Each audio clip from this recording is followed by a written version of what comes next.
प्रिय विद्यार्थियों, आज हम द्वितीय प्रश्न पत्र के अंतर्गत यशपाल की पर्दा कहानी से व्याख्या करेंगे।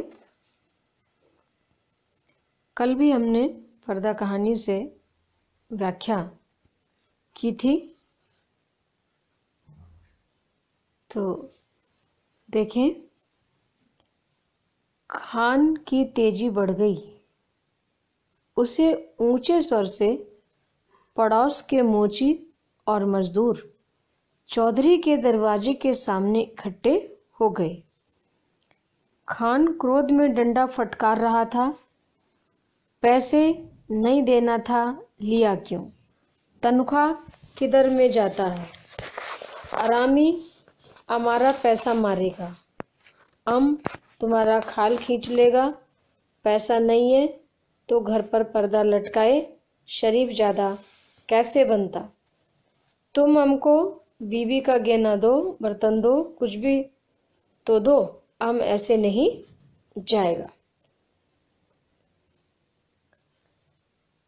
इन पंक्तियों में या इस अवतरण में उस स्थिति का वर्णन है कि जब चौधरी पीरबख्श ने अर्थ अभाव के कारण बब्बर अली खां से कर्जा लिया, रुपए उधार लिए और वादे के मुताबिक वो उसको लौटाने में असमर्थ है। तो देखें, खान की तेजी बढ़ गई। ऊंचे सर से पड़ोस के मोची और मजदूर चौधरी के दरवाजे के सामने इकट्ठे होने लगे। पंजाबी खान 7 तारीख की शाम को असफल होकर के लौट गया, जब चौधरी पीरबख्श उसे घर पर नहीं मिला और उसका पैसा उसको नहीं मिला। अतः फिर वो दूसरे दिन सुबह ही तकाजे के लिए उसके घर पर आ धमका। चौधरी ने 5 दिन की और मोहलत मांगी। चौधरी ने 5 दिन की और मोहलत मांगी और साथ में माफ़ी भी मांगी। चौधरी 6ठे दिन घर पर फिर नहीं मिला।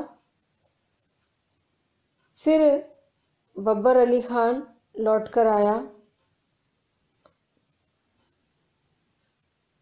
और इस बार उसने ड्योढ़ी पर पड़े पर्दे को उठेलकर या पर्दे को खींचकर नीचे गिराया। चौधरी पीरबख्श घर से बाहर निकल गया। खान ने उसे गालियां देकर तरह तरह से फटकारना शुरू किया।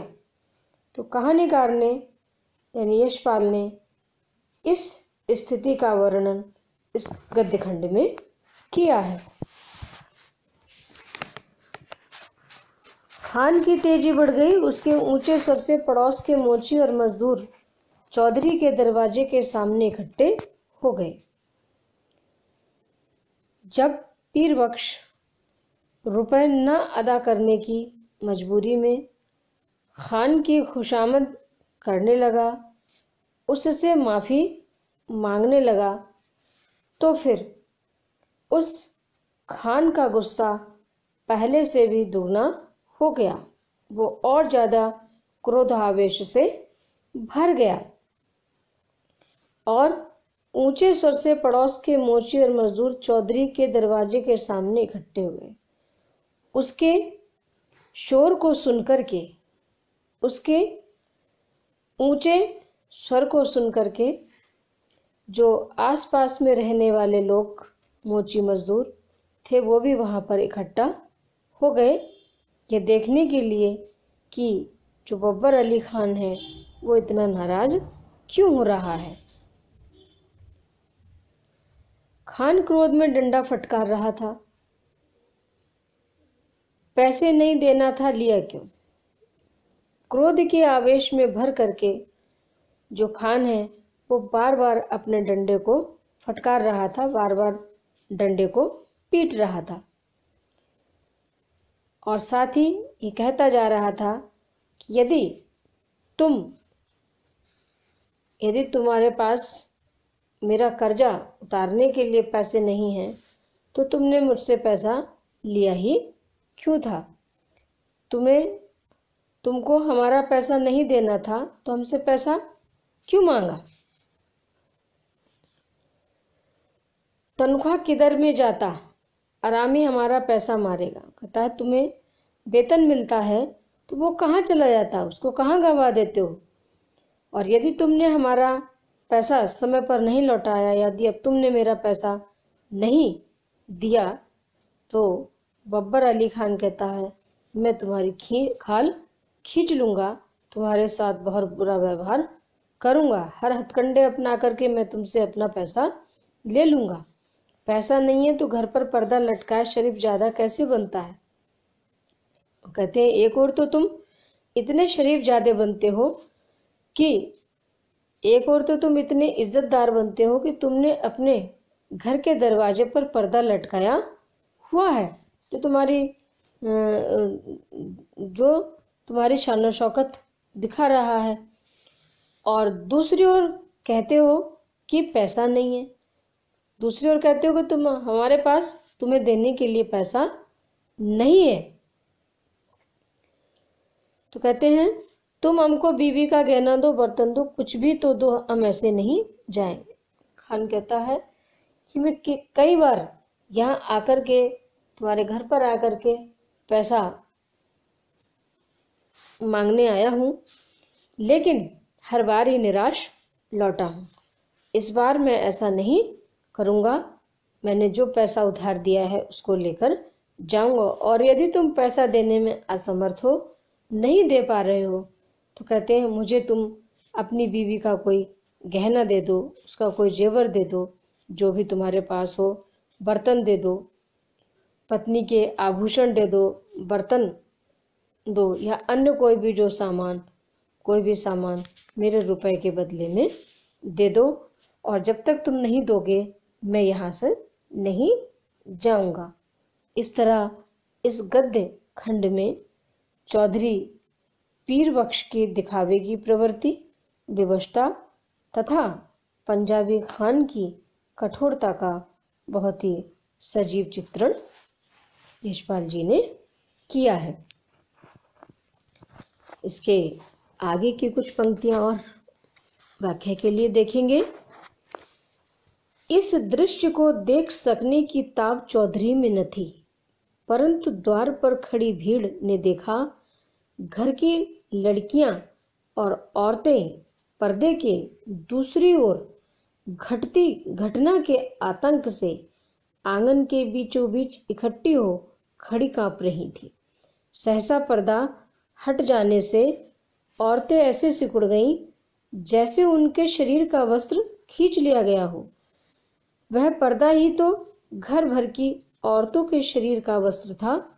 उनके शरीर पर बचे चीथड़े उनके 1/3 अंग ढकने में भी असमर्थ थे।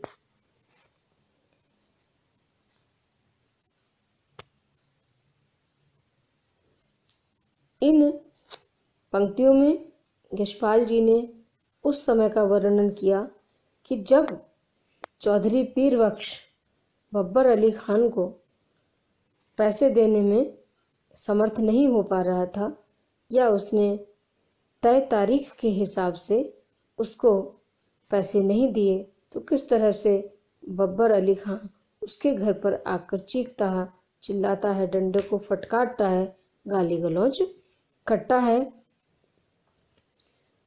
और अंत में क्रोध के आवेश में भरकर वो किस तरह से उसकी ड्योढ़ी पर पड़े हुए उस पर्दे को खींच लेता है, और उस पर्दे के खींचने पर घर की जो स्थिति है वो किस तरह से दिखाई देती है।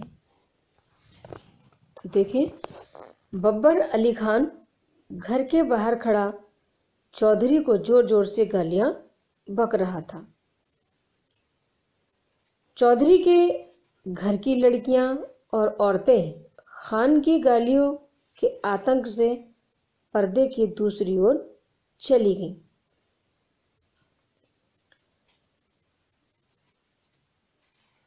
खान ने झटके के साथ पर्दा हटा दिया। चौधरी के परिवार की महिलाओं के वस्त्र फटे हुए थे, जिससे उनके शरीर के 1/3 अंग भी ढके नहीं थे। अतः पर्दे के हटते ही वो सब कांप उठी और लज्जा से सिकुड़ गईं। पर्दे का हटना क्या था, मानो पर्दा उनके शरीर का जैसे वस्त्र ही था, जो अब सहसा हटा दिया गया है। तो सारे उसके घर की जो महिलाएं थीं वो संकोच से, लज्जा से बिल्कुल सिकुड़ गईं। तो उस घर की जो स्थिति थी वो किस तरह से उस पर्दे के हटने के बाद दिखाई दे रही है, इसका वर्णन यशपाल ने किया है। इस दृश्य को देख सकने की ताब चौधरी में न थी, परंतु द्वार पर खड़ी भीड़ ने देखा। घर की लड़कियां और औरतें पर्दे के दूसरी ओर घटती घटना के आतंक से आंगन के बीचों बीच इकट्ठी हो खड़ी कांप रही थी। चौधरी पीर बख्श अत्यधिक दरिद्रता का जीवन यापन कर रहा था। बहुत ही धन के अभाव के कारण या अर्थाभाव के कारण वह बहुत अधिक दीनता और हीनता का जीवन यापन कर रहा था। उसकी लड़कियां, उसकी पत्नी, उसकी माँ और उसके माँ आदि के शरीर पर ढकने के लिए पर्याप्त वस्त्र भी नहीं थे, यानी उनके शरीर पूरी तरह से वस्त्रों से भी ढके हुए नहीं थे। अर्धनग्न जैसी स्थिति उनकी थी। उसके परिवार के सदस्य जो वस्त्र पहने हुए थे वे उनके 1/3 अंगों को भी ढकने में समर्थ नहीं थे। पंजाबी खान घर के बाहर खड़े चौधरी को बार बार गालियां बक रहा था और तो भय से कांपती हुई महिलाएं पर्दे की दूसरी तरफ आंगन के बीचों बीच आकर के खड़ी हो गईं।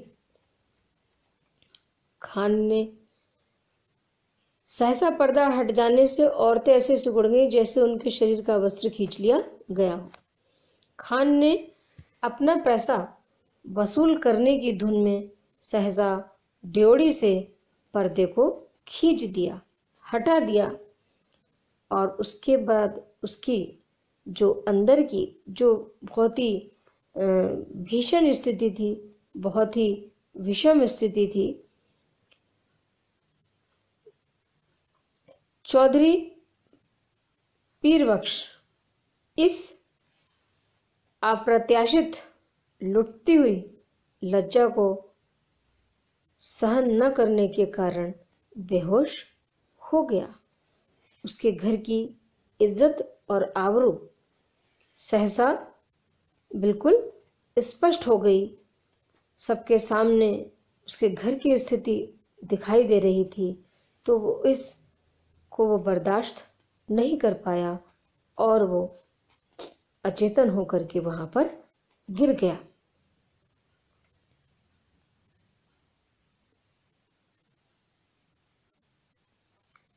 मोहल्ले के लोगों की इकट्ठी भीड़ की निगाहें जब उन अर्धनग्न महिलाओं पर पड़ी तो वे यकायक कांप उठी और लज्जा के कारण वो सिकुड़ गईं।